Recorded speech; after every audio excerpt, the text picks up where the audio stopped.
ये भैया की बहुत शुरुआत में ही फरमाइश थी, लेकिन मैंने उसको आगे बढ़ा दिया था और अभी उन्होंने बोला भी था कि लास्ट में 2-4 लेने अगर हो सके तो आप सुनाइए। तो भोजपुरी में इस गाने की पता नहीं आप लोगों को कितना इसका फीमेल वर्जन मुझसे सुनना पसंद है, और ये भी एक कंपलसरी हो गया है इसी महफिल के लिए। तो मुझे पता होता है 3-4 गानों को मैं दिमाग में लेके चलती हूँ कि ये तो भाई आना ही आना है। तो इनकी फरमाइश है सनहिया लगावल बहुत बात नहीं है। चलिए आइए आपको सुना रही हूँ। इसका पंजाबी एक्चुअली जो ओरिजिनल वर्जन है ना, मुझे इतना पसंद है कि मैं अगर 1000 बार भी गाऊँ तो मेरा मन नहीं भरता। और इसका पंजाबी वर्जन मैंने गाया भी था एक स्टेज पे, और पंजाब की मीडिया ने उसको चलाया है और बहुत सारे मीडिया चैनल्स पे पंजाब में इस गाने को इतना प्यार मिला।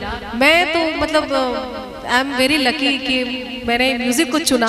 और दूसरी चीज़ कि मेरे फादर आपके बीच बैठे हैं, ये भी है कि अगर मैं उनकी बेटी ना होती तो शायद आपके बीच ना होती, और मेरे गुरु बैठे हैं पीछे, जो गा रही हूँ इनका दिया हुआ है।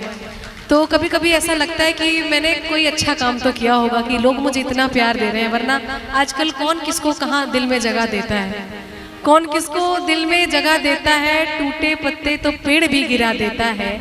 और वाकिफ है हम दुनिया के रिवाजों से, वाकिफ है हम दुनिया के रिवाजों से, कि मतलब निकल जाए तो हर कोई भुला देता है। आइए 4 लाइनें मैं इसका पंजाबी सुनाऊं, फिर मैं उसको सुनाती हूँ।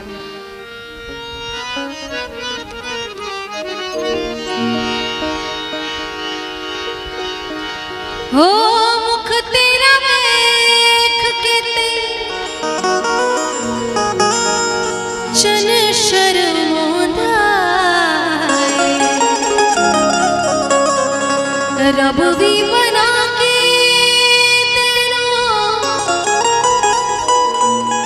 आप पछताना है। तेरी जे तारीफ तेनू झूठ में सुना, तेरी जे तारीफ तेनू झूठ में सुना, नीरब करे मैं मर जावा है, नी अलग सो मैं मर जावा। सुनिए जे तेरे ना दगा में कमावा, नीरव करे मैं मर जावा। सनहिया लगा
धरावल बहुत बात नहीं, असरा धरावल बहुत बात नहीं, असरा पुरावल बहुत बात होला, असरा पुरावल बहुत बात होला।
केहू के मुआवल बहुत बात नहीं, केहू के मुआवल बहुत बात नहीं, मुआ के जियावल बहुत बात होला, मुआ के जियावल बहुत बात होला, सनहिया लगावल बहुत बात नहीं, नजरिया चुरावल बहुत बात